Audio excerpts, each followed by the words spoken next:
Fenrir, the demon wolf, God Slayer. This creature is classified as a lupine demon and is associated with chaos, or the forces of chaos, and is particularly related to Ragnarok, the end times for the Aesir mythology of Norse Greek mythology. This is a creature and a story that comes to us from Norse Germanic civilization and is featured heavily in the Prose, Edda, which is written in probably the 13th century. And Fenrir is a lupine demon of Nordic myth. He is the son of the god who's known as Loki and a giant who is Angrboda. His siblings are the Midgard Serpent and Hela, who is queen of the Underworld. And it is an interesting take that Loki, who himself is either a giant or a god, depending on the mythology, partners with another giant to produce these powerful demons. We don't typically see gods and gods create demons in most mythologies. But in Aesir Fate, he creates this gigantic monster who is the Fenrir snake, and he grows to such great monstrous size that even the Aesir begin to fear him. And through a great ruse, they were able to bind him with an unbreakable thread.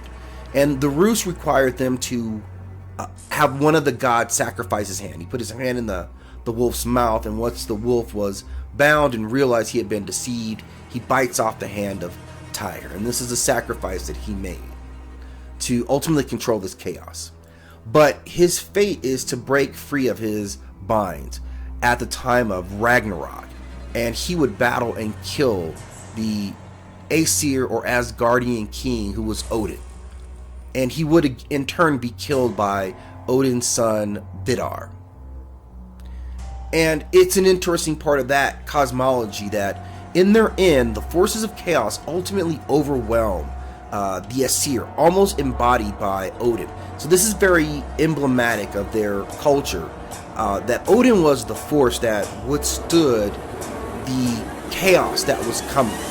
And for him to fall to this wolf meant that that power was gone and that the forces of chaos would overwhelm. It's interesting, though, that they die in pairs, and as Odin dies to this wolf, the wolf himself is killed, just as his son Thor slays the Midgardian serpent, but himself dies as he succumbs to the snake's poison. And that brings forth an opportunity for rebirth, that chaos comes to dominate, but it was within the confines of how they knew the world would end, and that itself brought forth the rebirth of a new world, a new race of Aesir that would be brought forth by Thor's children who did survive. In a bit from the Prose, it reads about Odin's fate.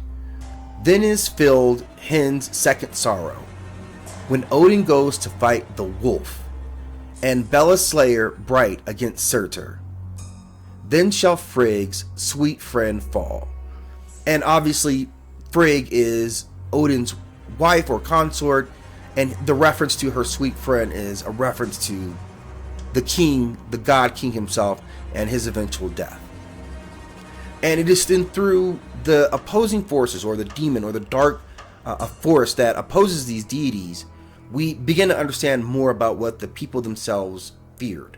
And I don't see many direct connections to a demon like this in other mythologies, but certainly time and research will reveal itself in that category as well. As always, thank you for stopping in Underworld Chronicles. Please feel free to watch some of our videos and comment with your takes.